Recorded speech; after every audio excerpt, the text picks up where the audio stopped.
Anybody, one little thing you might have remembered. I see you smiling, Brooke. So, Brooke, one little small thing you might have got from the last week that you may want to say tonight. I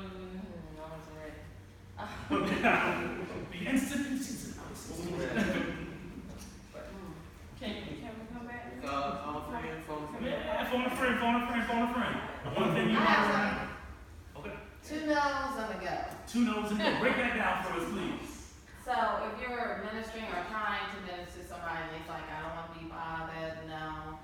So you just second no, just go to the next one because you don't want to waste your time.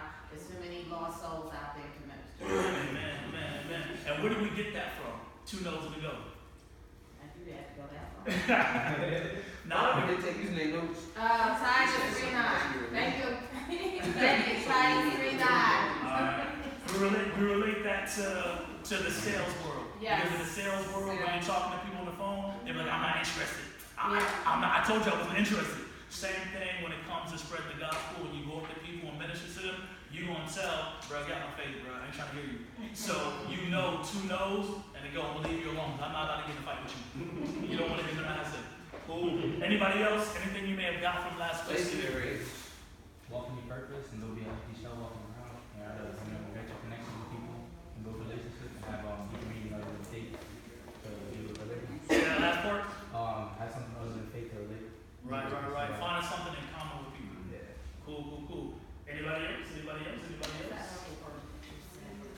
We'll take one more. Caleb said placement rate. Oh, please break that. That was my favorite part. Can you please break down the placement rate for us, Caleb? Placement rate is something I think the church has completely failed at in the last 15 years. Being able to give people the information that they need so that they stick with whatever it is, whether that be sales or souls, or for me, like in the fitness industry, that's one thing I try to do. I try to educate as I go. So it gives them something to, I don't want to say fall back on, but when they have the doubts or when things are they have something that they can fall back, information that they can fall back on, so that they understand, so that they can utilize in whatever's going on, and that helps you have your retention rate higher. If I don't understand it and I don't feel like I need it or I don't feel like I can apply it, I'm going to let it go. And that's the majority of people, sales and stuff in their lives. So. Okay. Amen. Cool. All right, so we're going to get started with part 2 real quick. All right. We're going to go over real quick first to why we need to share. First thing I want to go to is 2 Kings chapter 7, and we're going to start at verse number 3. 2 Kings chapter 7, verse number 3. Old Testament, 2 Kings chapter 7, verse number 3. Talking about the 4 lepers. And Pastor Dell talked about this a while back as well in one of the sermons. 2 Kings chapter 7, verse number 3, starting off. Alright, you don't got a word? You can come over here. If you need it, bro. Grab a chair real quick, bro, so you can be able to see it. But 2 Kings chapter 7, verse number 3. I'm reading for the New Living Translation. Alright, so this whole passage that we're talking about right now is in regards to, sharing. Alright? It says, now there were 4 men with leprosy sitting at the entrance of the city gate. And it says, why should we sit here waiting to die? They asked each other. We will starve if we stay here, but with the famine in the city, we will starve if we go back there. So we might as well go out and surrender to the Aramean army. If they let us live, so much the better. But if they kill us, we would have died anyway. So that first part is talking about risk.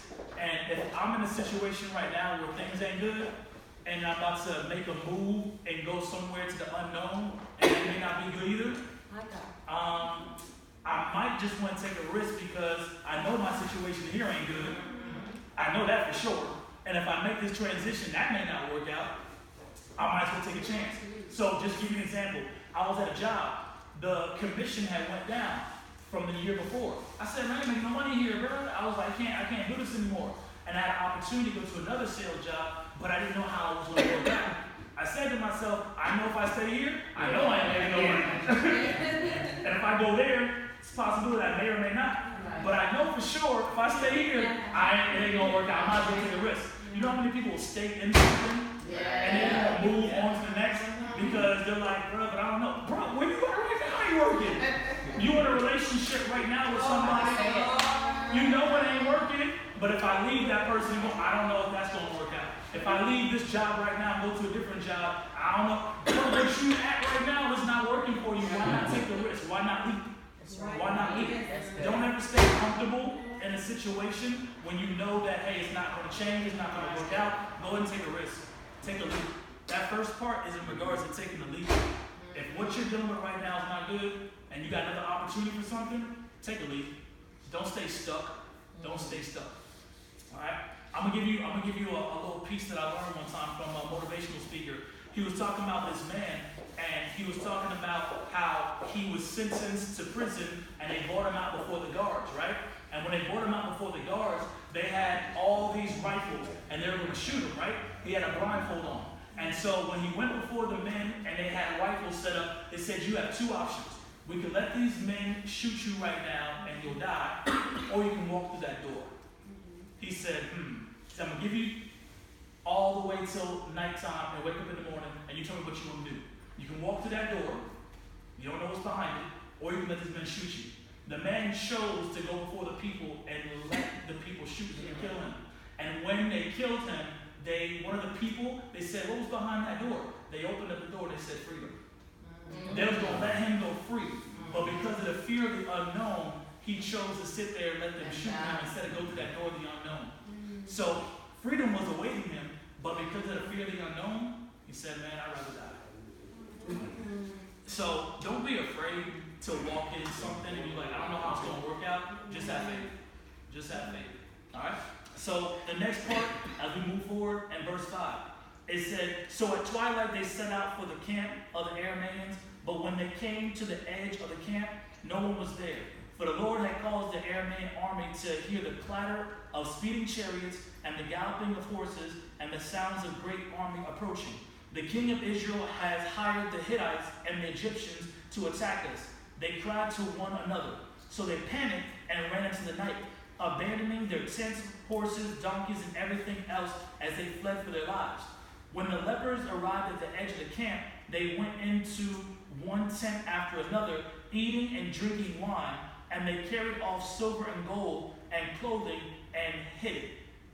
So by them taking a risk, number one, when they walked into the actual camp, there was all types of food, all types of silver and gold, so you never know what's going to be awaiting you if you take a risk. You never know what God has awaiting for you if you get out of the place of being comfortable. Because if you stay in a place of comfort, God's like, I got all this stuff for you, I just need you to move. I just need to make a shift. I was making $9.50 an hour working at E-Pass in Orlando. Holy Spirit kept speaking to me, said, move to Tampa. I said, wow, that's crazy. I'm not moving. I ain't got no job. Literally moved from there, and God blessed Whitney and I when we made that transition because I heard his voice. You can lose resources, and you can lose jobs. You can lose. Just don't lose the ability to hear God's voice. That is the most important thing. This is why you can't stay offended with people. You can't be unforgiving and have bitterness in your heart. And you want to make sure that you don't have a lot of unrepentant sin because that will mess up your ability to hear his voice. You can take my job. You can take money. I could lose health. But just don't allow me to lose the ability to hear God's voice. Because if you remember Elijah, the brook dried up and there was no more raven. There was no more raven bringing him bread. But he had the ability to hear God's voice. And God's voice told him, move to this city. And you're going to be sustained. So if I hear God's voice, he can give me instructions where to go next. I want to make sure I never stay mad at people. I never, by the grace of God, stay offended with people or mad with people. And I always make sure if I've done anything or thought anything, God forgive me, Lord, I confess in the name of Jesus. Because I know that that'll mess up my ability to hear his voice. So whatever petty stuff, I can't be offended with you. Because it's going to mess up my communication. And I need to be able to hear so I know the next step to take in life.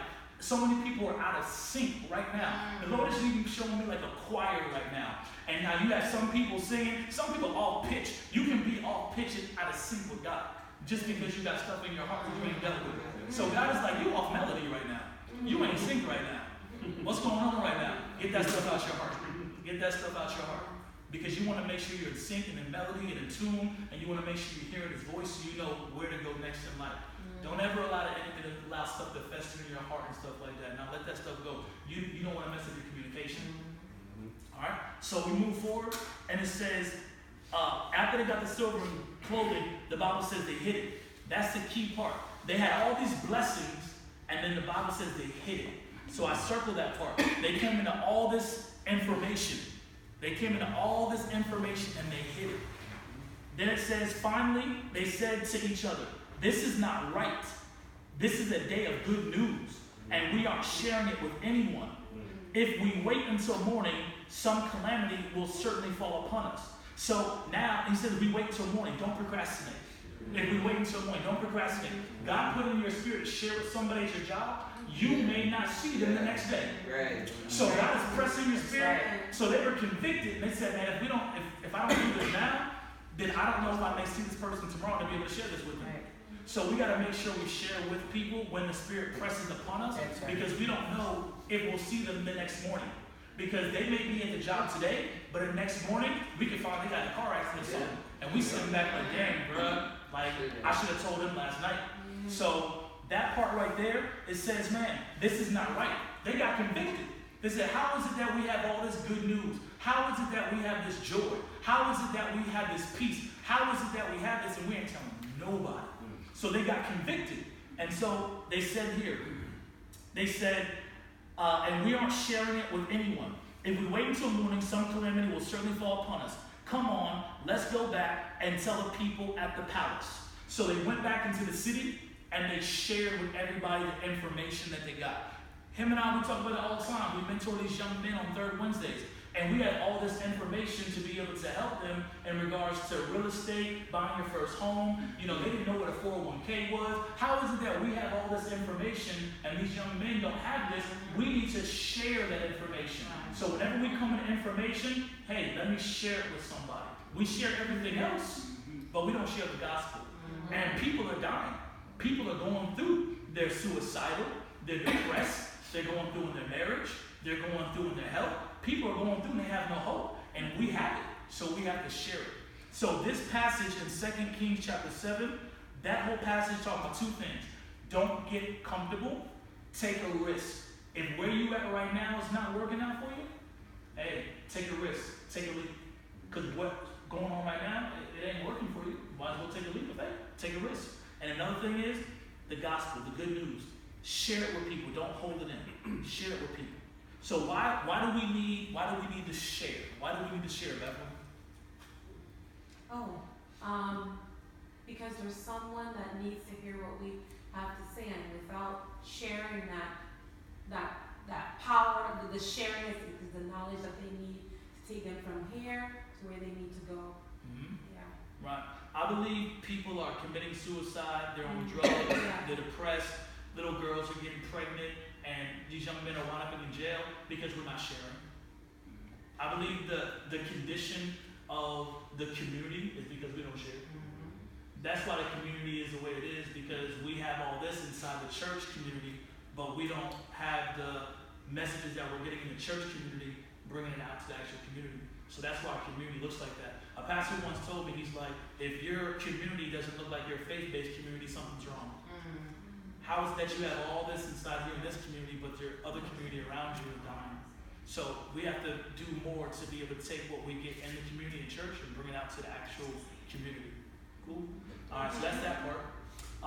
So that's sharing. So now we're going to go to John chapter 4.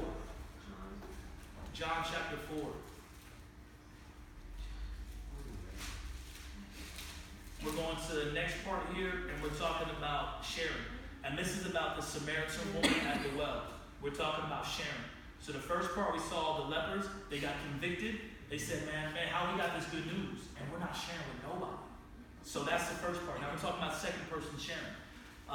John chapter 4, the woman at the well. For the sake of time, I'm just going to go down to verse 27.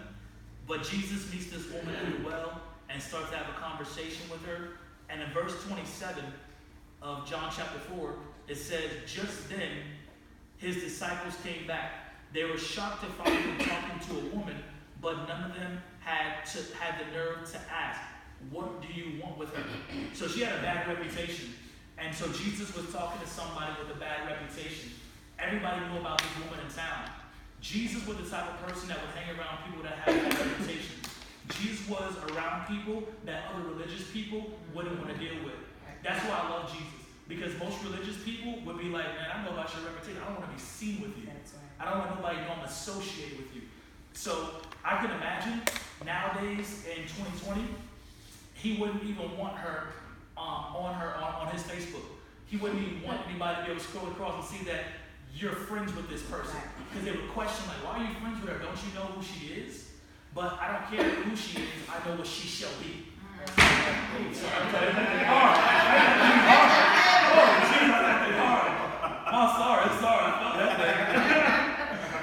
I don't care who she is. I know who she shall be. And that's how we have to look at people. I don't care who she is. I know who she shall be. So Jesus hung around lepers, and people, you know what I'm saying, with blood issues, all types of stuff. He said, I don't see who they are. I see who they shall be. And that's the eyes of God. Being able to see who they shall be, not who they are. So he's hanging around this particular woman, and they said, why are you with this chick? And it says, why are you talking to her? The woman left her water jar beside the well and ran back to the village, telling everyone, come and see the man who told me everything I ever did. Could he possibly be the Messiah? So the people came streaming from the village to see him. Meanwhile, the disciples were urging Jesus, Rabbi, eat something. So as you move forward, everybody in the city came running back. And they're just like, bro, like, we have to hear about what she's talking about. This new movie came out, A Fall from Grace, with Tyler Perry. Everybody's talking about it, man. They're like, man, you seen that movie yet? I finally watched it based off other people telling me. And I was like, this movie crazy, yo. But they kept sharing it with me. And I watched it and I was like, this is a really good movie. But they shared it with me. And so they were excited to share with me about a movie, but we're not excited to share people about Christ. So I look at everything else we share, but we don't share Christ. So question, why do you think we don't share Christ as much, but we share everything else? What could it be that we don't actively share? I have an idea. Possibly. Okay, because we're human, we're at the human side, spiritual side. Yeah. I think it's fear of rejection. Fear of rejection? Yeah, more so. Because of the, again, I always say this, because of the stigma, because of the way the world views the church, and we should be bold. That's what the Holy Ghost gives us. We are boldness to witness. Right. We should walk in that, right? But we get comfortable and like, well, they don't want to hear it, or see a face and they're like, I don't want to talk about that Jesus stuff. When you hear people talking, like they always like talking bad about the church, it's like, well, I don't want to waste my time. They're gonna just reject me. Right. So I'm not afraid, but I agree. And then there's the fear of perfection too, right? So if we have a misconstrued view of what Christianity is and what it is to be a Christian, and we are Christians, we can think that someone else is going to look at us in that way, like, oh, I'm not this perfect person, and every time I make a mistake, or every time I'm not perfect, I'll be judged based off of that, and not, how we're seen by God, like how you're saying, the grace and the forgiveness and all of that. And you'll just be, and if it happens, you'll just be labeled as that one thing. Right. So in fear of us not being able to live up to this perfect standard, which we're not going to ever, we shy away from even proclaiming that Christianity, and let alone going out and witnessing to someone else. Right. So I think for me, from my experience, so I used to hesitate sharing because I share so much and I hear so many no's that I'm like, okay, I'm just gonna hear no. And I feel like people always, when they hear about Christ, they connect it with their experience growing up in the church, with religion, what they see is just how people misuse and mistreat people, whether they feel like it's whoever they see is manipulating folks. It's such a negative connotation, and a lot of folks just arguing, because I work around a lot of intellectuals, and they have the apologetics, they're ready, and I get frustrated because I already know they're going to shoot me down, and I'm like, But I really listen to the Holy Spirit and then wait for that moment to just put it in there, especially with what's going on with COVID and all of that. So it's like you have to use discernment, but then you also have to say, no, go. Like, I'm not going to debating. So it's sometimes frustrating because what people, we don't talk about that. Yeah. particularly, I have, a lot of opportunities, and I take them, but it's not unsolicited. To a point. They come to me to talk about other things. Right. And my explanation includes Christ. Right. And the word. Right. And so sometimes they just stay there and they just hear. The others like trying, they're like, no, I'm not finished. You came to me. Now you're Right. going Yeah, my word. Kind of going back to what you were saying that last week, like, finding that common thing or that opening and then share. Because that's what I do normally. I mean, all you gotta do is testify, kind of, Right. and then you kind of get more, and kind of share your personal experience, and people feel that it's more, palpable, it's more, relatable. Right. And I wanted to say with Bethlehem, because being in the sales world, everything I relate to with discipleship and evangelism, the sales world, every call that I take, I might have had like 20 calls where it was negative and people were telling me, no, stop calling me. But then I had this mindset, don't go into the call seeing how many yeses you can get. Go into the call with seeing how many no's I can get until I'm going to stumble across a yes. So my goal today, I reframe my mindset. Man, I'm trying to get 100 no's today because I'm going to get at least one. So if I change my mindset and the way I view it, man, I'm going out to the street, man, I'm trying to get about 100 no's because there's going to be one person out there that's going to say, yo, like, I've been going through, man, like, that, you time me, bro. Yeah. So don't go for many yeses, go for how many no's you can get. I want to go and get rejected all day because you're going to get discouraged. You're going to be like, bro, like, I've been on the phone for 8 hours, bro. And you telling me, yeah, man. Like, because with our job, you have to find someone that's eligible to be able to be on Medicare. Doing open enrollment, everybody eligible. Doing the rest of the year, like, there's not a lot of people that are eligible. So we're sitting on the phone all day waiting for that one. I'm sitting at the desk like, all right, you got A and B? You got A and B? And I'm on the phone all day waiting for someone to be eligible. So I have to take as many calls as I can with coming. I got, okay, this thing worked, the next one might be one. The next one might be one. The next one. So I try to get as many no's as I can. I'm going to stumble across the yes. I heard somebody talking similar about that, and they were saying that, they were discouraged because they were getting a lot of no's. And the guy said, well, did you make the phone call? Yeah. He said, yes. Well, then that's what you're supposed to do. Focus on making a call, making a contact, not the yeses and the no's. Right. I'm just saying, focus on, you're 100% when you're making all the calls. You're at 0% when you don't make them. Right. It's true. You got to do.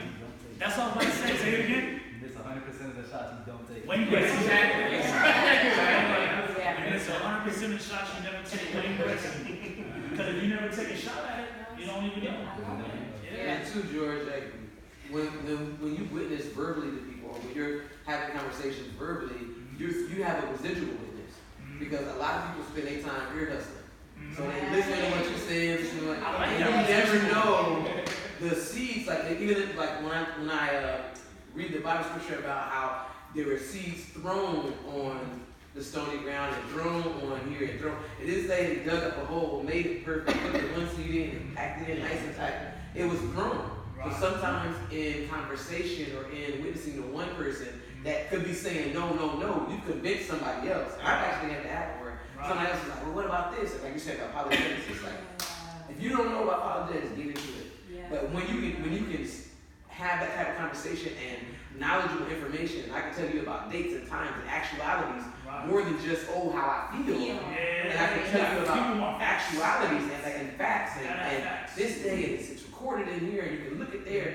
People that hear that are like, I'm look that up tomorrow, like more than you think. And I have people backdoor like, remember 3 weeks ago when you were talking to this person? Well, explain to me that. And it's that sometimes it's just that residual and what echoes through the hallways wherever you are. Yes. That is still you're getting a yes even if you don't see that yes. Right. George, let me piggyback on her with echoing through the hall. Earlier this week, what's that? Monday. It was Monday at work. One of my employees is she was in the hospital. She got released today. We prayed for her a few times between her children being sick all the time, like they're constantly going through. But she was about to get a procedure on Monday. And Kayla is in the kitchen, so I came out of my office. My my assistant came in there, and then the teacher that this teacher works with, her lead teacher, she was in the office. So we just called, we were trying to call her, but she was getting prepped for the procedure. So we recorded just voice message, just us praying. And so as we were praying, I guess it got loud. It got loud. We were filled. The like, whole building. Filled. The teacher in there, I think she's Catholic.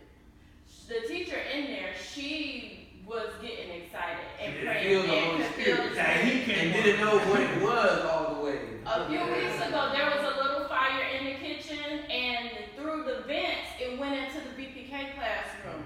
So us in there, in the spirit, went into the BPK classroom to where it she started calling and trying to see what was going on. What we were, she could hear us yelling and crying and stuff like that, but she knew that there wasn't anything wrong. Right. But just following on that was another opportunity to minister to somebody because they overheard us. And the parents in the hallway could hear us, even though, but still. I think one of the things too, just listen to everybody, I think we gotta pray for more boldness. Yeah. Because I think everybody's saying that everybody's hitting it, because a lot of times we look at our life and I'm not even worthy of sharing Jesus. You know, I'm always shortcoming, falling short. Who am I to go out and tell somebody about Jesus? You know, and especially it's two parts of this, because if I've been around somebody at work, they have to see me every day. Yeah. You follow what I'm saying? So if I'm not living the lifestyle that's exemplary of Jesus, it's going to make it more difficult for me to share it. You know, because sometimes your lifestyle is some of the best messages you can say to somebody. Because I get that all the time in my work. Like, this guy was going to kill himself, and he called me, because he was like, I see how you live, I see how you know. And I was able to talk him down out of it, you know what I'm saying, because of my lifestyle. Yes. But then if you're going out to somebody that don't know you, then you may be intimidated, because it's like, they don't even know who I am, you know what I'm saying? Right. They may shoot me down. So you got two different things that you're dealing with. But I think what we have to do in the body of Christ, we have to pray for more boldness. So that way God gives us boldness, no matter what we think of ourselves. We have to be bold in Christ and know that He's given us grace, He's given us mercy. There's therefore now no condemnation. Yes. To them that in Christ Jesus. Because sometimes we're condemning ourselves. For we didn't say a word, we're condemning ourselves. But if you're living in condemnation, it's going to make you afraid to share Jesus. Nobody's perfect. And ain't nobody in this room perfect. You know what I'm saying? We all got imperfection. And that's what goes back to you talking about the unrepentant heart. Like we have unforgiveness, we have this. We got to constantly try to ask for repentance. Ask for forgiveness. You have to do that. That's why you say creating a clean heart when you're in the right spirit, because we all got imperfections. So when you are actually trying to go ministry, you got to ask God to repent. You know, before I get up to do any ministry, I always say, God, forgive me. I repent of anything I may have done. I don't want anything to stop the Holy Spirit from flowing. Because I know that I mess up. I get it wrong, you know, a lot of times. And I don't want anything in my heart to stop the Holy Spirit from flowing in my messages, in my communication. So that's why I just encourage you to do, just, you know that you're imperfect. You're not perfect. If you was perfect, you'd be in heaven. You know what I'm saying? We're all striving for perfection. So don't ever use it as a crutch to not share Jesus. You know what I'm saying? Ask for repentance, ask for forgiveness, and say, God, you got this. Because He said, when you open your mouth, I'll fill it. Go ahead. Before we move forward, just a pop quiz real quick. Who did we talk about last week that before she approached someone, she did something and it created boldness? Good. So fasting produces boldness. She called a 3-day fast because she knew that I could lose my life if I approach this person. If I go to the king and approach him, I can lose my life. So she fasted and it produces boldness. So when you're fasting, not only does it produce sensitivity to where you can be walking in the store just chilling, Holy Spirit say, go minister to that person. There's been plenty of times we may not bust out in the public. We pray for a person right in the aisle. We sitting there just randomly, Holy Spirit, point to me, talk to this man, and we praying for him in the middle of the aisle, going in, and right in the middle of Publix. And Whitney knows when I go to Walmart, anywhere, she knows I'm liable to stop. And we just be sitting there in the line, talking, like, can I pray for you real quick? And, dang, anyway, let's get it. So Romans chapter 10, this is the third scripture, we're talking about sharing. sharing, sharing, sharing. Romans chapter 10, verse 14. All right, through 17. It says, Romans chapter 10, verse 14 through 17. I'll wait for everybody. Romans chapter 10, verse 14 through 17.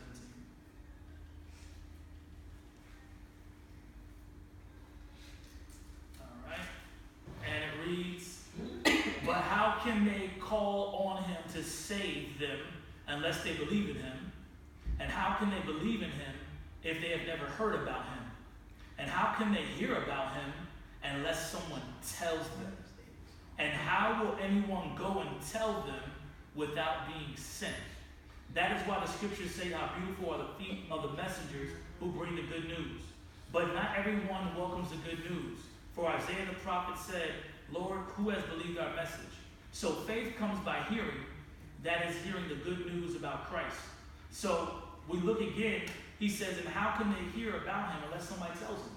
So those three passages in 2 Kings chapter 7, John chapter 4, Romans chapter 10, it all talks about sharing. Sharing. So if you're going to do a Bible study and you're going to disciple someone, you want to use those three passages. 2 Kings, they were convicted because they weren't sharing. And then we also read about a woman that went to the city and shared. And we're looking at Romans chapter 10, where it says, how can they believe in him if we don't share? So if you're going to disciple somebody, have a meeting, use those three passages in regards to sharing. Okay? So that's the first part. We got to get real meaty. We got to get real meaty. That's just the opening in regards to sharing. Okay? So now we have to go into developing an intro script. Every sales job, I've had different intro scripts that I had to use at the beginning. So with our job, person calls in, thank you for calling. My name is George. You got to switch up that voice. You got to give me that voice. Thank you for calling. So, but you have this intro thing that you use in the beginning, and it's verbatim. So you can't add your own intro. It's verbatim. But after the intro part, you can be your own personality and say whatever you want to say after the intro. But every job has an intro script. So we got to work on the intro script. So Keisha.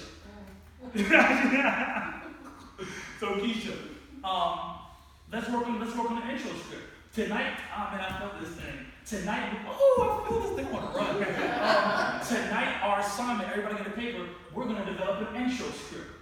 We're going to develop an intro script for us, so when we go out to the streets, we're going to be able to have a generic intro script, and then we're going to transfer from that, and we're going to just create our own personality. But tonight's assignment, we're going to make an intro script. Everybody got a paper?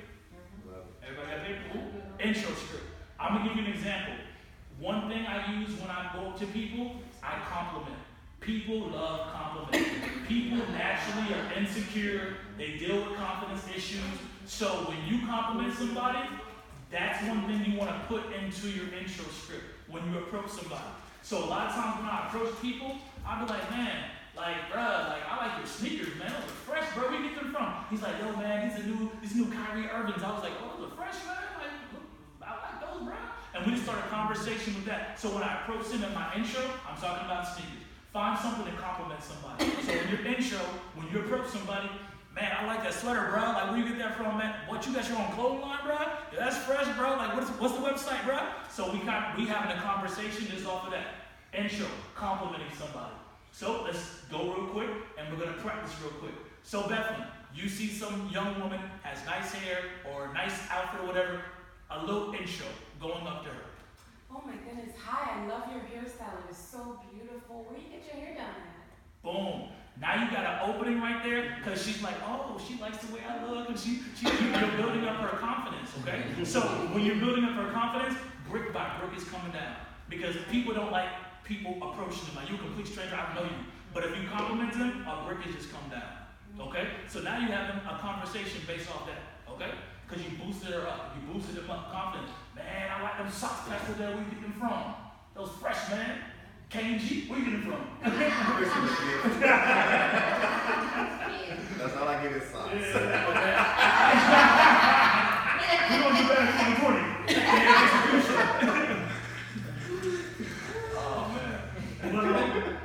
But compliment, intro script. A lot of times I use two things that I use in my intro when I approach people in the streets. One of the things I do when I approach people, and it's random, but it works, I just go to people and I'm like, hey, bro, what's going on? I'm like, man, I'm good, bro. I'm like, man, I know this is crazy. I always talk with the word crazy. I'm like, man, I know this is crazy, bro, but has anybody ever asked you, man, have you ever given your life to Christ before?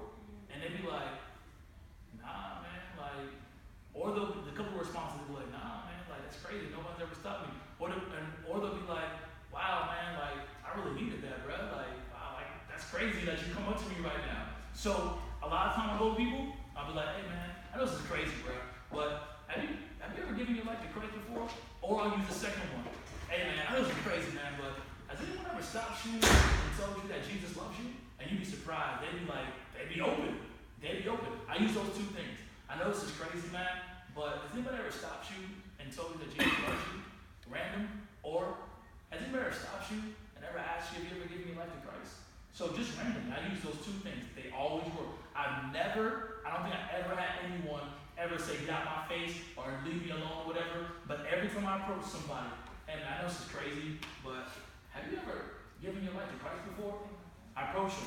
Man, I know this is crazy, but anybody ever told you that Jesus loves you? And they respond. And we start having a conversation. So use those two things. And I know this is crazy, man, but has anybody? So you can use the compliment, or you can start with, I know this is crazy, man, but anybody ever tell you, you know what I'm saying, have you ever given your life to Christ before? Or, man, anybody ever stopped you and told you, man, Jesus loves you? Those three things. I would tell you to use those three things. They work. Compliments, and then going up to somebody saying, man, I know it's crazy, bro, but anybody ever asked you, man, you ever give your life to Christ before? Those things work. Cool? So that's two things you can use. Another thing I use when I get in a conversation with people, I use analogies. And so when I talk to people, I use a hotel analogy on a vacation. I was talking to two young men yesterday at the gym, and they were talking about the Kobe situation with him passing. I said, yeah, man, it's crazy, bro. Life is like a hotel vacation, bro. It's like, what are you talking about? I was like, man, it's crazy how, you plan your vacation, you go and you check in, and then you check out, and it's a temporary stay. You know when you're going to check in, you put your debit card on file, your credit card on file, and you know when you're going to check in, and sometimes they might even extend the stay, and you can stay till 12 o'clock or 1 o'clock. You know when you're going to check in, and you know exactly when you check out, and you know it's just a temporary stay. I said, man, life is just like that, bro. We're born, we check in, we come out of our mother's womb, we're on a temporary stay, but we don't know when we're going to check out. And it hit them, it was like, bro, that's crazy, bro. So I use analogies to where they can understand it. I said, man, with Kobe, I asked him, I was like, man, that's crazy, Kobe passed, bro. They was like, yeah, man, it's crazy, bro. I was like, yeah, man. I said, man, life is like a vacation. Life is like a hotel vacation. It's like, what you mean? I was like, bro, you put your debit card on file, you check in, and you tell them how long you want to stay, 3 days, 4 days, 5 days. You stay for your temporary stay, and then it's time for you to check out. And you know when you're going to check out, and you go right back to work the next Monday. I said, life is just like that, bro. You're born into this world, you come out of your mother's womb, you're entering into this world, that's your check-in day. And then you go through this temporary journey on this earth, and there comes a day when you and I are going to check out. And we don't know when that is, bro. And so I was able to build with them and have a conversation because he opened up the opportunity and said, man, you heard about Kobe yesterday? I was like, yeah, man, life is just like a hotel vacation, bro. And so I use that too, that analogy. I find something like that, like an analogy, and it makes sense to them. They're like, bro, that's crazy, bro. Life is like that, bro. So I use analogies. So let's regurgitate a little bit. Let's see. You quiet. What you getting tonight from this? Me? Yes, ma'am. What's your first name? Kim. Kim. What do you get from that as far as an intro? What's some things we can do with an intro with approaching people? Find something that you like. Compliment them. Find an analogy. That's good right there. Breathe. What you get? Intro. Feed into people egos. That's what it is. Feed into their egos, and then also just like you said, analogies, because that's how Christ did it in the Bible, using parables and analogies. Yeah, because they can understand it. Because when I broke that down to them, I said, life is just like a hotel vacation. You check in, you put your debit card on file, you're here for a temporary stay, and you know when you're gonna check out. I said, life is like that too, but you just don't know when you're gonna check out. And that analogy, they were like, bro, like that's real, bro. Like you talking real stuff right now. I don't know when I'm gonna check out. And I asked them those questions. I'm like, you know when you was born? Let me ask you, do you know when you're gonna die? Because a lot of them, they be like, I asked them, when were you born? They said, oh, I was born, you know what I'm saying, February the 8th, 1985. I was like, when you gonna die? They were like, leave them stuck. And I'm like, man, life is just like a vacation, bro. You check in, you check out. I use that all the time. And I'm telling you, it hits those young men, and they be like, bro, are you talking real stuff right now, bro? And it's a basic, practical analogy to where they're like, bro, like you making a lot of sense right now. So we literally in the sauna. He comes up to me and says, bro, you heard about Kobe, bro? I was like, man, it's crazy, bro. Life is just like a hotel vacation, bro. And I broke down that analogy to him, and it sat there. And one of them pastors, he was looking at me engaged. And he was like, because it hit him. He was like, dang, that's real. And so when we walked out of the gym, and I started talking to him, I was like, man, like, where you guys at with God right now? And so I've been seeing them every night at the gym, and I'm continuing. They come up to me, they're like, hey, what's up, man? And so we're building. I have not gone deep yet and asked them, do you want to give life to Christ? We don't talk about that because it's wisdom. When you meet people, some people, right dead on, it's time for me to lead you to Christ and ask you right now. Some people, I just need to plant a seed or I need to water, and I need to build a relationship with you, and the Lord will give me wisdom on when's the time to actually do that. The other day, my little niece, she came to the service. My little niece is going through, you gotta keep her in prayer. You know, she's dealing with a lot of demonic stuff. She cuts herself. You already know young girls that cut themselves, they deal with depression and stuff like that. And so God's like, when we had her at the house, we were praying with her. And when I prayed with her, the Holy Spirit started moving and she started bawling, crying. But the Holy Spirit began to deal with me, not yet. Don't go too forceful and don't ask her to give her life to Christ right now. You planted a seed. Now you need to take the time to call her every week and start connecting with her more. And go to lunch with her when you go to Orlando. And at the right proper time, George, then you do it, but not yet. Because we have to understand, we have to act like God. God's a gentleman. Yes. He's not going to push us. He's not Just gonna- like he dealt with you over and Right. over Yeah. and over before you said yes, you Yeah. have to do that same thing with others. Yeah. And God gave me an analogy with that because if you went on your first date right now with somebody, and that woman right now is pulling out, you know what I'm saying, baby stuff and wedding stuff, and she talking about imagine, bro. I promise you, bro. Like, because you're coming on way too strong, way too quick. So it's a turn off. So there's two analogies God gave me with that. You're on your first date and somebody's coming to you and they got the baby pictures, they got the wedding pictures, they talking about where they want to have a honeymoon at, they talking about where they want to be into. I just met you, bro. Like, this is the first time. You just DM'd me on Instagram and we just talking like, what is this? You know what I'm saying? That, and I also use cologne. My wife told me I'm heavy-handed. I spell she's like, that's strong, bro. Like, it's offensive. So she's like, you're coming on, it's a little bit too strong. So you can be like that when you're talking to people. You can come on way too strong. So you gotta know, like, God, give me wisdom. How far can I go? How far can I go before I gotta ease up? Because right now, if I actually leave you to Christ, it's too forceful. I gotta plant a seed, water, and then, okay, we'll have lunch for a little while, and then I may ease into that and be like, it's kind of like you in a relationship as well. I don't want to have you meet my family next week. Right. Like, it's just too much. It's just too much, you know what I mean? So, with the gospel, don't come on too strong. Ask God for wisdom. He'll let you know right now. You need to do it now, because it's like right now they need to get the electric right. Like in church, a lot of times, pastor was sensed. Like, He sensed it. He knew it. But some people, we know, let them come for a couple services, and then we might just build with them, and then we might ask them. But some, it's urgent. It's urgent. And so, Father, I pray that we would know when it's an urgency and when we just need to build and then ask. So, God, let us have wisdom tonight on when we need to be right now and when we need to build a relationship and do it at a certain time, God. I thank you, Lord, for giving us wisdom tonight, Lord God. In Jesus' name, amen. Okay, so let's move forward real quick. We got the intro. A couple things you can use for the intro. Brooke, intro. You can compliment. Or you could say, yo, it's crazy. Like, for real, I'm telling you, I promise you, that stuff work, yo. It work. I know it's crazy, man, but have anybody ever told you that Jesus loves you? Man, I know it's crazy, bro, but has anybody ever told you, you know what I'm saying, that, Jesus loves you, or have you ever given your life to Christ? Stuff like that. It works. It works. It comes off. It's like, oh, I can't believe you. But they're not going to tell you, like, get out my face. I promise you. I think I would use the compliment because I'm not that person who it wouldn't be sincere. So I think I would go with the compliment.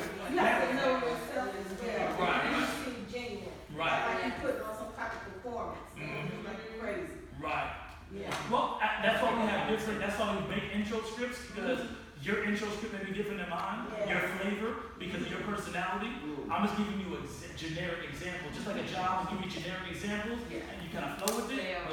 Yeah. So, if you're, like how y'all like sales, and if you ever done any sales or anything like that, like especially like a training where you're going through the same thing over and over, the more you practice it, the more the stuff becomes your own, the more it flows, the more genuine it is. And even if you have to practice it like in the mirror or wherever, because a lot of times the verbiage or the verbiage you're going to use may not be the exact outline of what they're saying or what they're giving to you. Like, like how we would read the Bible. I wouldn't walk up to somebody and start talking in King James. Right? But at the base of it, when I do it over and over, I put my own style and my own flavor on it. And that's important. Because I know, that's not going to come back. That's why we're working on intros, and I gave you something generic that I've used over the years. Because whenever you're doing something, the reason why Pastor Dell has been doing it, I've been doing this for years. And it just comes natural. It's a gift from God. But I'm giving you some basic, generic, foundational things that have worked for me to share with you as a tool, because these things have worked. So I would never want to listen to somebody and then have a business or anything if you haven't proven to me that this works. So this is something that has been proven and tested. That's why the job, they tell us, don't reinvent the wheel. Right. Because if you reinvent the wheel, this has been working. You make sales. So we follow the script word for word our job, and we make sales. Because we follow it word for word, because it's been proven. They've rearranged it, twisted it over years and years, and this has worked. So I say this, compliments, and it's crazy, man.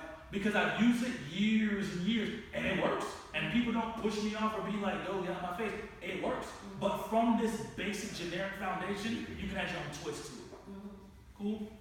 Alright, so now we're talking about the sandbox. This title, the sandbox. At our job, before they put you on the floor, aka before we send you to the streets, they have a sandbox.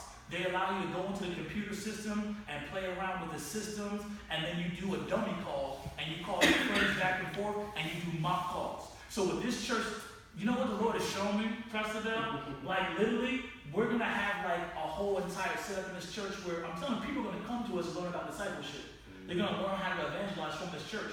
And we're going to have like how the sandbox is.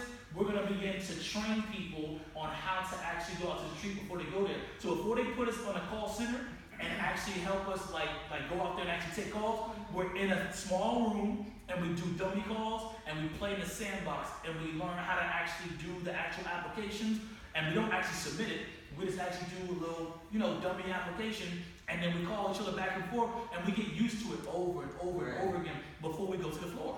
So that's what this church needs to do. We need to work on our intros. We need to go back and forth. So before we actually go to the street, we ready, because we went over it with little dummy calls. So we got to set that up in the church, and we got to do dummy calls, and we got to play in the sandbox. So tonight we're doing intro, and then we're gonna set. Can we do role play tonight? Yeah, Like we're gonna do a role play. We do role play at my job. Yeah. We're gonna do a quick role play, like so where we approach each other. I'll be the center. Yeah.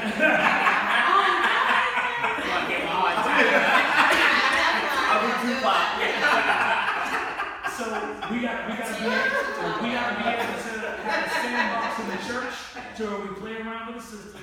We go back and forth doing mock calls, so that way we get to the street. Nobody gets sent out into the call floor without doing mock calls and without doing test calls first.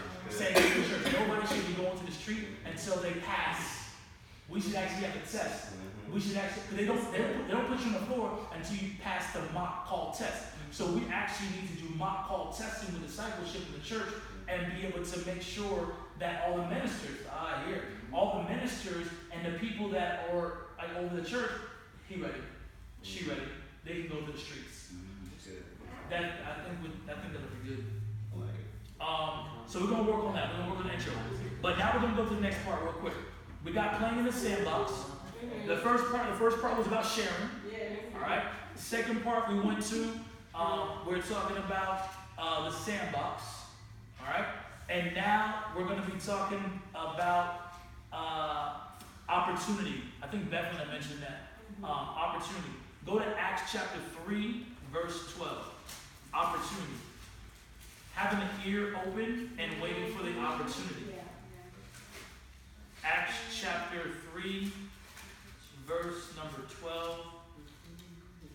Kayla, can you read that for me, please? Acts chapter 3, verse number 12.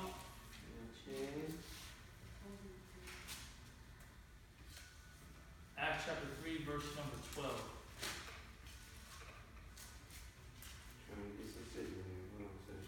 Okay. Acts chapter 3, verse 12. And when Peter saw it, he answered unto the people, Ye men of Israel, why marvel ye at this? Or why look ye so earnestly on us, as though by our own power or holiness we have made this man to walk? Are you looking at New Living Translation? No, this is just old King James. Okay, can you get the New Living Translation for me, please? All right. We're going to go through 3 parts in the Bible that talks about opportunity. Acts chapter 3, verse 12. Peter saw his opportunity and addressed the crowd. People of Israel, he said, What is so surprising about this? And why stare at us as though we made this man walk by our own power or godliness? So the part you have to circle is opportunity. Peter saw his opportunity and addressed the crowd. So I always look for opportunities. So when that young man was in the sauna and he was like, man, you heard about Kobe yesterday, bro? Boom, opportunity. When I'm on the phone talking to people and I hear that they're like, oh, I don't got dental vision. Ooh, opportunity. So my ears perk up and I'm like, ooh, opportunity. Because most people I can't do nothing with. But when I hear that person on the phone, I'm like, I got something you need, opportunity. So when my niece came to the house the other day and she's in my domain, opportunity. So there's been a lot of times where I'll see people, my boss. I was like, man, how do I reach my boss? I'm praying, how do I reach my boss? How do I reach my boss? She walks out of the building one day, she's crying. I said, why is she crying? Okay, Holy Spirit said, here's your opportunity. I said, Miss Dorothy, are you okay? She's like, I'm going through some health stuff and I'm going through stuff with the job, whatever. I don't really want to talk about it. I was like, I understand, but just know that I'm here for you. And so she started opening it up. And she's like, oh yeah, I've been going through this. And they found something in, my chest or whatever. And we're just talking. She's like, I think I got, cancer or lymph node or whatever. And I was like, Miss Dorothy, I know, we don't know each other like that, but can I pray for you? And the opportunity came. I prayed with her. And when I prayed with her, she went to her doctor's visit, and when they went to the doctor's visit, they said, oh, it's something else, they couldn't find anything. And so she came to me, and she was like, George, and she was like, I just want to thank you for praying for me. I waited for the opportunity. God, when's going to be the time to minister her? Opportunity. She was crying. I said, ooh, opportunity. So look out for the opportunity. Sit back and ask. An incident that happened today. I was going to one of the guys I do system trouble with. He has a auto shop out there on 60. So they had a BMW out there in the front there for sales. I pulled in there and was talking with him. Because actually what happened, one of the other guys told me he may have cancer. So that was an opportunity. I saw the car out there, pulled in there. So I started talking about the BMW and, looked at it and stuff. And then I asked him, I said, oh yeah, how's it going with your procedures? As a matter of fact, tomorrow he's going in and they're going to take it all out, they're gonna cut it open, and they're gonna do a biopsy. I said, okay. And I said, well, we have our service on Wednesday night. You mind if I just, we'll all pray for you tonight and stuff like that. So it was an opportunity just to plant a seed, and talk to them about it. That's good. That's good. But yeah, we gotta be open for opportunities. Galatians chapter 6, verse 10. That's another one. Galatians chapter 6, verse number 10.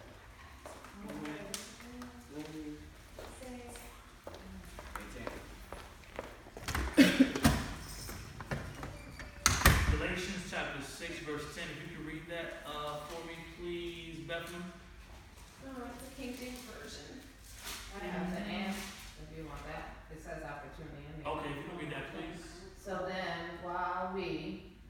the opportunity, let us do good to all people, being helpful, but also doing that which promotes their spiritual well-being, and especially to those of the household of faith. Amen. So that's the next word we're looking at in regards to opportunity. So there's two passages that talk about opportunities. So I'm always looking for opportunities to share Christ, and I'm waiting for the right timing. So God, I want to reach this person. I'm just waiting for the opportunity. And when that opportunity comes, I'm like, I'm on it. So that two passages right there in Acts and in Galatians, they both talk about opportunity. So when you're at your job and the Lord is pressing upon you to reach one of your coworkers, be in prayer and ask God when's the right time. And then something's going to happen with that person. They're going to go through something in life or whatever, and the Holy Spirit's going to prompt you like, oh, there's your opportunity. Go ahead. And let me tell you, even if you miss an opportunity, the Holy Spirit can bring it around and you. Let me tell you, I was at the Express. It was crazy. I was at the Express one day, and when I was there to close the door, there was this lady in there, right? And I was like, I don't minister to females like that. I'm not just going to approach you like that. But I saw her, and I was like, Holy Spirit was like, go give the gospel. I was like, no, I'm not giving you the gospel. No, sir. And so I went home and told my friend, he's like, bro, you in the flesh right now, bro. I was like, man, I know, bro. He's like, don't you know you're a prophet? You can literally pray right now, and you'll see her again. I said, all right, bro, you're right. So I went to prayer. Do you not know that when I went to prayer a week later, on the other side of town at my job where I work at, the girl was sitting right in the cafeteria at my job on the other side of town. And I'm like, I walked out. I had to take 2 points. I walked out the office on break, and I see her, and I said, what the Jesus? And so she was there with her sons, and she was there with her husband or whatever. And I was like, you wouldn't believe this. I was like, I saw you at the Express last week, and Lord told me to come pray with you and talk to you, but you know. And she was like, really? And so I started talking, and her name was Delilah. Her kid was Elijah. They had all these Bible names. And so all these Bible names. And I'm sitting there, and I was like, can I pray with you? I was like, yeah. And so I prayed with them and got to minister to them. And it was a blessing. And I was like, God, you gave me another opportunity. So God, if you miss an opportunity, you can pray. God, give me another opportunity. And he'll bring that person around again, because he brought her back again. So that's opportunity. Hey George, yes, I sir. do want to mention something though about opportunity, because I heard this one time from a prophet, and it's so true. Like when God does give you the opportunity, you're for sure that it's God.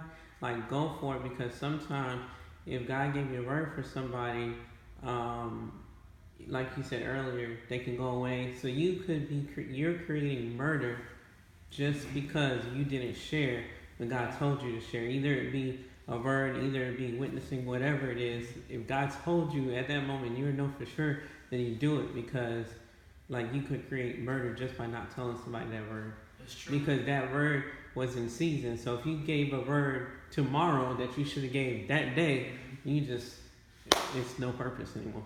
Right. But God does give grace, because he allowed me to see her again. So if you miss an opportunity, you don't beat yourself up, because God does allow you opportunities to really have another opportunity to change. You know what I'm saying? I always look at Jonah. When Jonah, God told him to go to sit in Nineveh, he's like, man, I ain't doing it. God gave him the opportunity to get it right, and he went right back. So, And I think you miss out on the blessings. Yeah. You know, when you releasing that to somebody else to do, but you know, you're missing out on the blessings for yourself. right. I'm glad you mentioned about, okay, God, no, I don't want to go to her, and that guy was able to tell you in your flesh. Because sometimes I feel like, I don't want to go to a guy, God, you know, and I just avoid that. And I know I was going to ask you this question tonight. How do you minister to women? Because, you know, sometimes you're in your flesh, like, I don't want to make them think, you know what I mean? Because when it comes to ministering to the opposite sex, automatically, you know what I'm saying? Like, you just got to be careful. Like, you got to know it's the Lord. Because women be strong. They be like, oh, you love God, no, I'm married. I love Jesus. So you gotta just ask him. You gotta ask God for wisdom when you approach people. But I think that when we're in the spirit, it's easy. It's when we're in the flesh, like, I don't know, but when you're in the spirit, like God will just leads you to approach that person, and it'll be like second nature. So we just gotta get out of the flesh. You know what I'm saying? We gotta get out of the flesh and be like, okay, whatever. It's a soul. Let's go. Let's do this right now. And then you, boom. Hey, I got this brother in Christ, George, or hey, I got this sister in Christ, Bethel. You should meet them, and you push them on to the person that can be able to take it further. Cool. All right. So we went through a lot. The main one I want to look over before we get done. When building relationship with people and discipling, transparency. We're going to finish with transparency. A lot of the young men that God has me mentor, the reason why they deal with me, the reason why God has me disciple them, because I am very transparent with them about this walk. So we're going to go to Hebrews chapter 4, verse 15. I want somebody to read the Message version. That thing messed me up today. Hebrews chapter 4, verse 15, the Message version. Read that loud and proud, please. Hebrews chapter 4, verse 15. This part of the passage, we're talking about transparency. It's going to come out as 14 through 16. Okay, that's fine. Now that we know what we have, Jesus, the great high priest with ready access to God, let's not let this slip through our fingers. We don't have a priest who is out of touch with our reality. Oh, stop right there. Play it again, please. We do not have a priest that is out of touch with our reality. Say that loud, that part right there, please. We do not have a priest who is out of touch with our reality. Mm-hmm. He has been through weakness and testing, experienced it all but the sin. So let's walk right up to him and get what he is so ready to give. Take the mercy, accept the help. Okay, that part stuck out of me, Mr. Teacher, was he is not out of touch with our reality. Correct. Because a lot of people, they out of touch with reality. Yes. I'm like, bro, you don't understand what I go through outside of Sunday, yo. Like, what are you talking about? This is not an easy walk, yo. So, my friend Israel, when I met him, he was 19, and he's working at my job. And he was like, George, man, like, I don't know how you do it, bro. Like, this ain't easy, bro. Like, I see all these girls at the job, bro. That's how you talk. And I was like, Israel, bro, I've been married for 10 years. I go through the same thing. I see the same thing you do. Why do you think I stay in the Word, bro? Because I'm able to have this. And I'm like, boom, let's go. Job 31:1. I made a covenant with my eyes, not to undress a young woman with lust. Matthew chapter 5:27-30. You heard the old time, thou shalt not commit adultery. Whosoever looks at a woman and lusts after her. I said, I go through the same thing you do, bro. You don't see that? I was like, everything in my mind, bro, you can get it. Oh, Jesus. Matthew chapter 5:27. So I'm not out of touch with his reality. And so he's like, bro, you understand me. You understand what I'm going through. But when you act fake, and you be like, oh, no, you know what I'm saying? Oh, Jesus, bro, get out my face. You lying. You fake. I do not want to be around you. Right. Jesus was not out of touch with our reality. There's going to be days you want to cut somebody out. There's going to be days where you want to be like, bro, I don't feel like you're married. I don't want to do what you're around. Get out my face. You get on my nerves. There's going to be days where you're going to go through, and you need to be around people that you can be 100 with. Yes. Because I'm telling you, be around fake people, like, they be on some stuff. Yes. Jesus was not out of touch with our reality. So you got to hang around people that can understand what you're going through.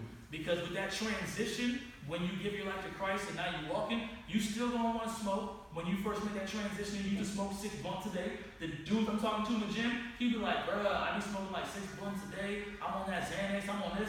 Bruh, if I minister to him, it's going to take him a while to transition out of there. And I'm going to have to be real with him and be like, bruh, I used to get 1 and 2, bruh. Bro, I was in the strip club too, bruh. And plenty of times when I was on, that person will also have to be convicted of their actions and decide their heart to be able to stop doing what they're doing once they get the life to. Because you can witness, you can evangelize, but if they're not convicted in their heart to know, okay, you know I'm smoking 6 months ago, I'm drinking every day even though I gave my life to Christ, they have to be convicted in their soul in order to. And that's Bible too. The Bible says that a man must be convicted within his own heart, right? Yeah. So, I mean, that's where we would kind of attribute to like more progressive sanctification. So if they say I'm gonna give my life to Christ, but it takes a transition. You're right, it does take a transition up here, but they also have to be convicted within their own self in order to say, okay, I gave my life to Christ. Right. And they need somebody. Sorry, what? No, I was gonna say what it is people, when they come to accept the Lord, their spirit is renewed. Their body and their flesh and their mind have to be renewed. That's the word. In Romans 12:1 and 2, you know, it talks about the body and the mind. It has to be renewed day by day, you know. Yeah. So you need somebody that's in touch with your reality. Right. Someone that can understand that, hey man, I had a rough day at work. I'm going through right now. I cut somebody off the phone, and they can be able to see the God in you in spite of what you're struggling with or what you're going through. Yeah. And so one of the things as you're discipling people, you have to be real with them. You have to be 100 and genuine with them. So a lot of the young men that I talk to, they be struggling with pornography and masturbation and weed and all type of stuff. I was like, bro, let's have a conversation real quick. I was like, I show them all the time. I was like, do you see my internet? My internet, it says covenant eyes, okay? I don't have a regular internet. I have a covenant eyes. It's an amazing thing that they made to where you have not regular internet, but you're able to access the internet through covenant eyes. So that way it blocks anything that could possibly pop up on your news feed, on anything pop up. Because I struggled with that when I got married, because it's like, I told him, I was like, bro, like, this is a hard transition. You go from doing what I was doing in the world, and now I'm saved, bro, like, you gotta understand, it took transition, and thank God for Whitney's grace, but it took transition for me to learn how to love. I was telling Pastor Dale, it took transition, cuddle, what's that? Hold hands, what's that? So it was a transition, and so I struggled in that area, but I didn't want to be like that. I said, God, you need to help me in this area. And so Whitney actually told me about covenant eyes, and so we researched it. So throughout the week, it actually sends her a whole entire list of all the sites I went through and all the things I looked at, and it sends her a weekly report. And if you want to actually live right, you'll be open with somebody, transparent, and you'll take the necessary steps to live holy. You'll be open to accountability. Exactly. Because I want God and I want to live right. So, you know, when I was struggling, I told Pastor Bell, I was like, man, this is the area.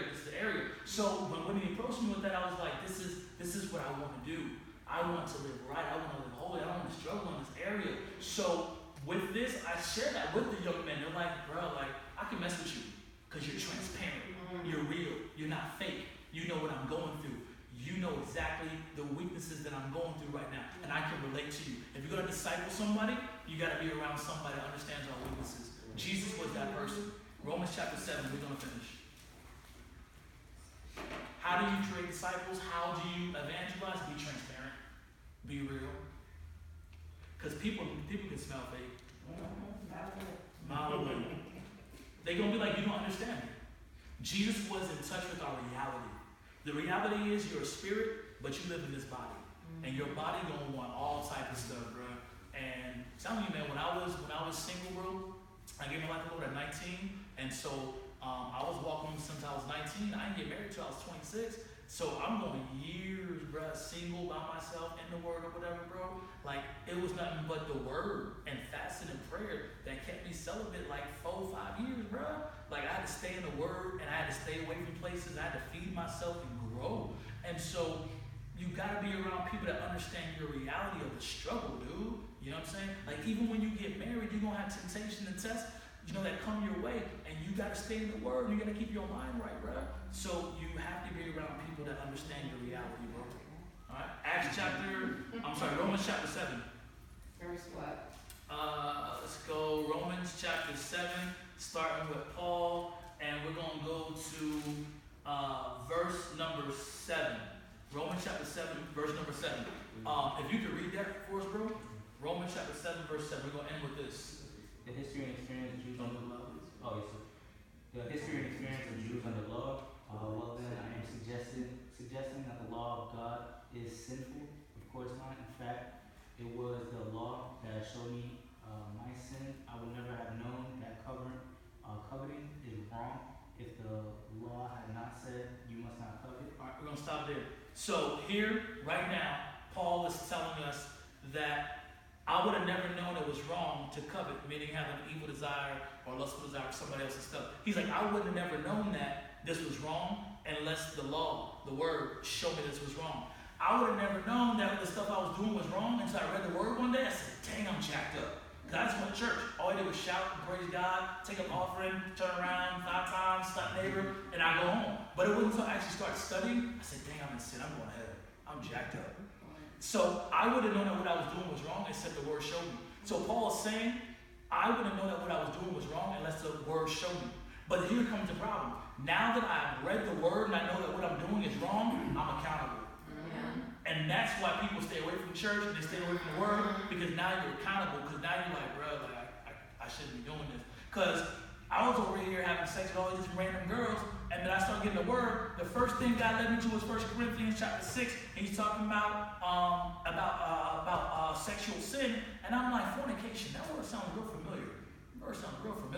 This girl I used to talk to back in the day, she was in the church. I wasn't in the church. She used to always tell me fornication is a beautiful thing, I said, what? I was like, okay, whatever. I didn't know. But when I started reading the word, later when I got saved, I'm telling you, she used to tell me that all the time. We be doing what we doing. She's like, man, fornication is a beautiful thing. But I started reading the word, Pastor Dell, and I said, fornication. I said, that word sounds familiar to me. So I looked up Google. I'm like, fornication, what does this mean? Sexual, whatever, between two unmarried people. I was like, bro, you sending me straight to hell, bro.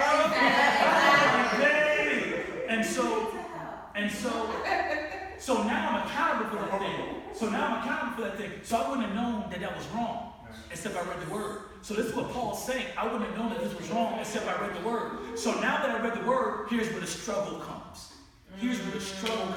Because now you reveal to me that this is not God's will for my life. But what happens? I'm still human, bro. I still got needs, I still got desires. So what do I do, bro? That's where the growth, that's where discipleship comes from. Because now we got to practically help people to learn how to be able to fight what's not going away. And you know what you just said? That came across my mind the other day. You said, I have needs, I have wants and desires. Mm-hmm. I think a lot of times why some people can't be true as it relates to fornication, because they think it's a need. Right. It's not a need.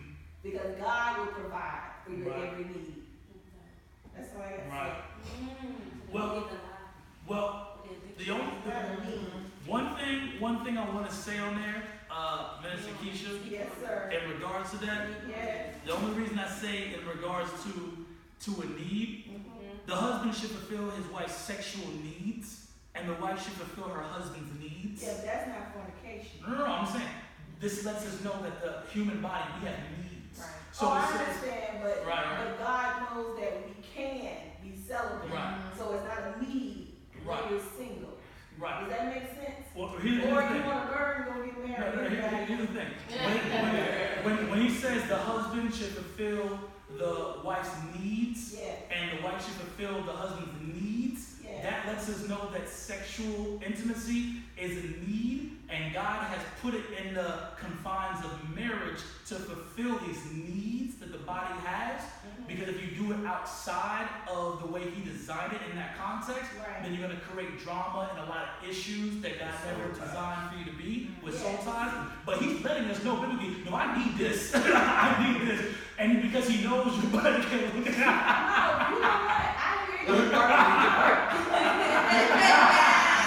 That's why it's called the gift of singing. I'm struggling. I need needs growing. You see my face? I'm coming from a different perspective than you. Because I came to Christ at 16 and I was trained that I'm valuable and to hold that. So I never had a sexual problem because I never opened up that to somebody. So once you open it up, I can't say that though because I'm just saying. So the fact that when I got married, I was a virgin. So the Lord just let me know He can keep you. Because my eyes was doing ministry, my eyes was doing other stuff. So my focus wasn't on the flesh. My focus was on the spirit. So that's why God says, walk by the spirit and not by the flesh. Right. So when we walk more by the spirit, that actually overcomes that. Right. But if you have opened that already, that's not necessarily true though. but we have I still would say people that we're ministering to. And then I would say that because I would say I came up the same way, and I had a bazillion things going on.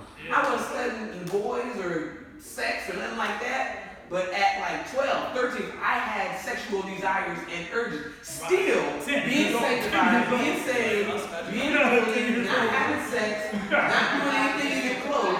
So I think that if you have to take it that your reality isn't everyone's reality. Right. I don't have a problem where you might not have a problem overeating. Hunger is still a natural thing. Eating is a natural thing. But if you have a problem overeating, I still have to have the same level of compassion for you, even though I don't have a problem overeating or whatever natural God placed here, whatever it is absolutely fine. Being horny is not a sin. Being horny is not a malfunction. It's how do I handle it when it comes, right? So if you're saying that I didn't have that, that's kind of. Let's bring it back real quick. I guess because you have to, everybody's different. So that's what I'm saying. Yeah, but to say with you saying, well, it's a need, not but it is a need.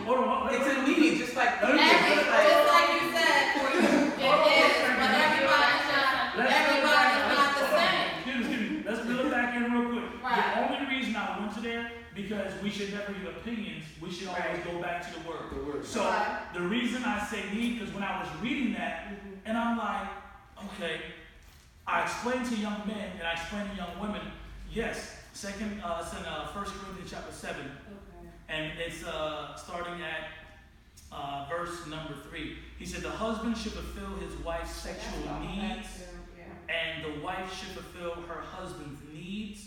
And it talks about don't deprive each other of sexual relations unless you refrain from sexual intimacy for a limited time so you can give yourselves more completely to prayer. Afterward, you should come together again so that Satan won't be able to tempt you because of lack of self-control. So when he talks about needs, he's letting us know, look, you're human, you're going to have desires, you're going to have these needs, and so he's trying to let us know and give us instructions to let us know this is the context and what God wants you to do, sexual acts within confines of marriage. I know you need it, George. I know you need it, Keisha. I know you need it, but here, I love you, and I'm trying to give you instructions for this thing because I don't want you to hurt yourself. Right. So I know your body needs it. You start craving around 10, some people earlier, and you start feeling these different desires and stuff, and we're trained by the culture and TV and social media before we ever get trained by this. So a lot of us, we're having to get retrained. We're having to figure out, how do I get rid of the old memories? So I really had to get my mind renewed. And I really had to read Proverbs chapter 31 to understand what type of woman God wanted me to have. Because I'm looking at this and I'm like, God, boy, I'm 19 years old. I'm like, I got all these feelings, desires, and you telling me to be celibate now, bro? Like, I ain't did all, like, what do I do now? So I had to read the word. And when I read about Paul, which we're going to go back to, I learned that he's like, look, I want to know this was wrong unless the word revealed it. And now the word revealed it, I got a problem. Because it's a struggle now. It's a battle now. And this is how we have to teach people how to fight. Because Jesus, he can understand our reality. The reality of being a Christian, you a spirit, but you live in this body. And this body's not going anywhere. And this body wants what it wants. I don't care how many people tell me how old they are or whatever. Bro, I'm at the gym. I see all type of stuff coming around. I have the free will to do that. But I love Jesus. I stay in the Word. I try to stay accountable because that's my reality. I'm still in the flesh. That stuff is real. But when you're not real, that's why you fall into stuff. And most people are not real and don't talk because they're embarrassed. They feel like, oh, they're going to judge me. They're going to talk to me. No, I don't want to be around people that ain't real. I love Pastor Dell. When we have our mentorship going, he's like, man, Spray, you remind me of myself. And I'm like, I can talk to Pastor Dell. I've talked to Pastor Dell. I talked to Pastor before, and they're like, oh man, I love my wife, and I don't ever think about me, girl. Get out of my face. I was like, if you get out of my face. But you don't think that could be true? No. Really? What? No. That the slightest that you like, oh no, I never would look. What? Peter said the same thing. Okay, that part. No. Because I'm telling you, men are visual creatures. Men. I was coming from the point. I hear everything you said and I agree. Mm-hmm. But what I'm saying is your strength comes from God. Right. That's what I'm trying to say. I guess he will provide that need through marriage. As you are single, I guess I'm saying it's not a need, it's a desire. And I guess if you're struggling, he feels that need through the word. Yeah. So that's what I'm trying to say. It's like No, Keisha, single. your body need it. Your body need it. But the Holy Spirit will help you to fill that need until the right time. Okay, well, That's what maybe, you're trying to say? okay, well, maybe we'll say it like that. I'm just saying, single, and that's not what he said. He will provide for your every need. Mhm. If he's gonna provide you through marriage, then that's it. Right. I'm just saying, we need to say it so people will understand. That's what I'm trying to say.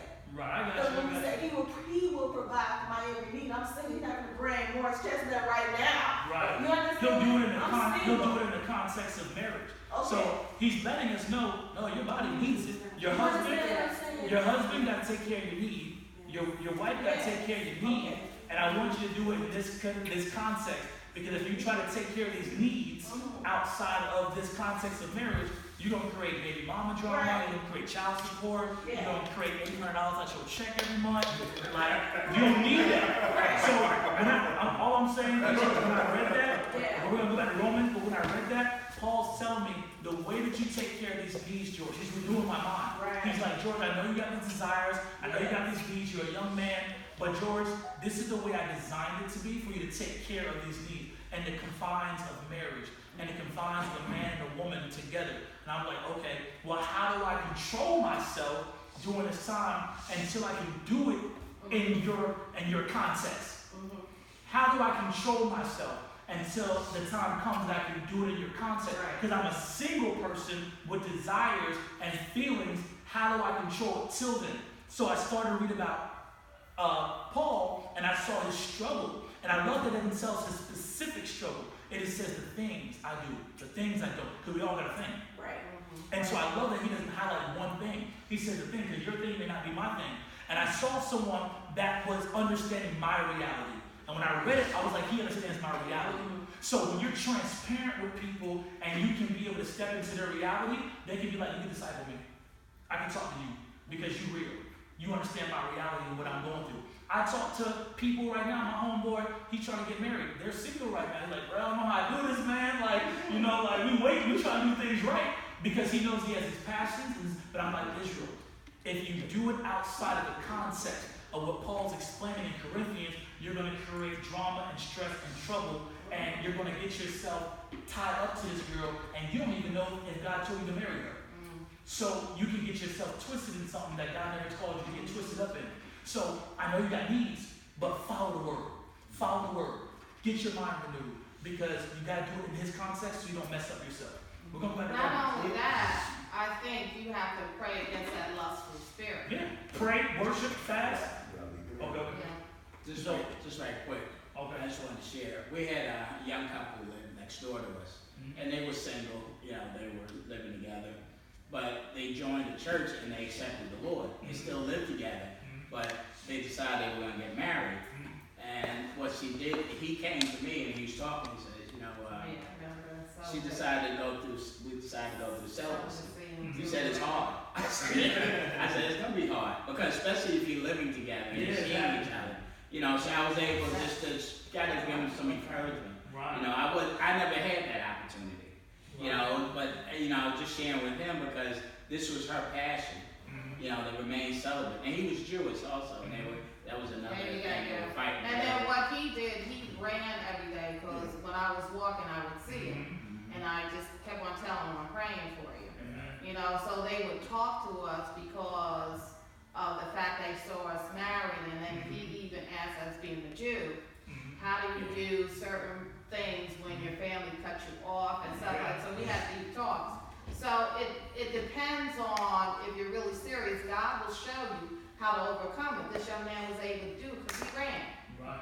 He ran. He said, God has shown me he ran. And when he was running, he was talking to God to put that lustful spirit down. Yeah. So that's one thing when I talk to young men and we're being real and I know they're like single, I'm like, look, man, here's the reality.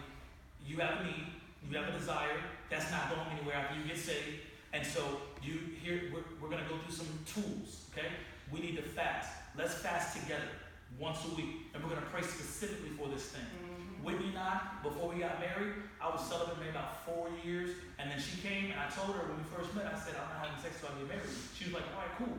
And so Whitney and I waited for about 1.5 years until we got married. We never had sex because I laid down the law. I was like, this is not happening. Like, I got a call in my life, I understand my purpose. And so we waited. During that time, throughout the week, we would read fornication scriptures together, and we would be honest. I said, Lord, you already know what time right now. I feel this way towards her. And she would be verbally honest.